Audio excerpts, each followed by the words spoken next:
Welcome back to the Paterson campaign headquarters for Jason Olborn, a champion for Paterson. Here we are with the big mountain of debt behind us. We've just learnt last night that the Liberal Party has got no plans, the Liberal government, for paying down the great big debt of over $1 trillion. Not even an issue, according to Josh Frydenberg. Let's wait and see what Jim Chalmers comes up with in a few days' time when he produces his budget reply, and I'll bet there'll be more of the same. So what we've got going now is I'm going to take you to a clip of what's happened just today on March 30, when I'm out there in the streets and realizing that the campaigns have already begun for Brooke Vitnall of the Liberals, Meryl Swanson of the Labor Party, and Neil Turner of One Nation. What am I talking about? Well, there's a rule that goes around that says that you can't put corflutes up on public spaces until 35 days before an election and after that election is called. Well, the election hasn't been called, and it's certainly a lot way further along than 35 days away. And so these guys are out there marketing their campaigns already. They're campaigning, and what they're doing is that they're breaking the law. The fine, it's just a fine. That's maybe all it is. However, if you are asking these people to go to Canberra and make the laws that represent us, how can they be above the laws that they are making for us? The Liberal Party represents the government, and that's Brooke Vitnall, where she's campaigning for. And the Labor Party, represented by Meryl Swanson, are the power brokers and the lawmakers representing the people of Paterson. Both of them have exhibited, whether it's by mistake or neglect, but a pattern here of saying that they are in fact better than the rest of us. As for Neil Turner and One Nation, I don't know what Neil's up to, but maybe he thinks he's going to win the seat. Well, let's see. Friends of Freedom rallies are coming up all over the electorate. Check them out, jasonolborncandidate.com. You'll see me from the United Australia Party. You'll see Sonia Bailey from the Liberal Democrats, and you'll also hear from Angela Kiedis, who represents IMOP, or Informed Medical Options Party.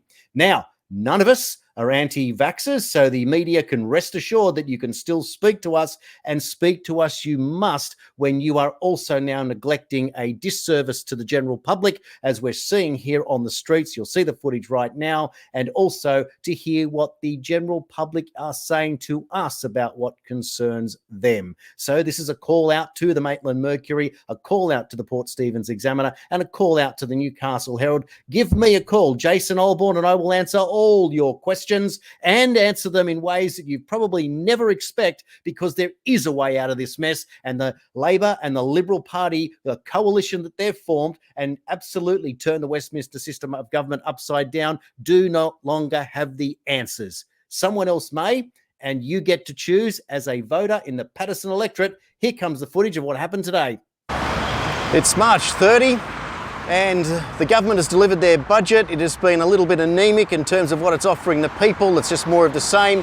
You can see a little bit more of the coverage that I've put on my pages on jasonolborncandidate.com. But this is another issue that's happening in the electorate so far today. We've got Brooke Vitnall advertising her signage on March 30 before an election's being called. And documents say that the law says that you can't put them out until 35 days before an election and after that election is called. So Brooke, being a solicitor, probably wants to get her volunteers to go and take these signs down or risk a fine. It's one rule for one and one rule for another. That's not how this works. This is about choosing the people who are going to make the rules for all of us. And no one is above the law, even if it is just putting out advertising signs early on public property. Certainly allowed to put them out on private property, but you can't put them out on public property as it stands. So Brooke, you're going to have to get these guys in line. And Meryl, if they're happening with you guys, you're going to have to do the same. So that's how we've got to play by the rules here. One rule for one rule for all. Thank you. This is Jason Olborn for the UAP. Check out our website, jasonolborncandidate.com, and April 7, look out for a big budget announcement coming your way from the UAP that will do a whole lot to pay off the debt and help protect our homes that the Liberal Party, they didn't address at all. Outside Green Hills Shopping Centre, it's March 30, 2022, and old Brooke's got her signs out before she's allowed to, according to AEC rules that all of us have to play by. Brooke, a solicitor, you should know better, but we'll put it down to some overzealous, hyperactive young Liberal supporters. We're standing out here at Green Hills Shopping Centre. Brooke Vitnall's got her signs up, must be very happy with what happened last night in the budget. I don't know why 22 cents a litre for 6 months is about $11 a week for the average motorist, but if interest rates go up 1%, you're looking at around about $96 a week in rising interest rates payments for people on a mortgage of $500,000, which would be many young home buyers around here. So we've got to do a lot more than that if we're going to address the real problems that people are facing in terms of their homes, their jobs and their kids in paying off the government debt, which Josh Frydenberg didn't even address yesterday. And of course, the big elephant in the room is what are we going to do about coal in a world where the Hunter Valley absolutely depends on it, it's thriving, and our market demand overseas from China and India is massive. Why would you cut off your nose to spite your face and have other countries sell inferior coal to the rest of the world? So check out jasonolborncandidate.com for more information about these policies and my 4 pillars of my campaign: coal, homes, jobs and kids. A champion for Paterson. So here we are over at Cliff Lee, which is part of near Hedden Greta and on Cessnock Road.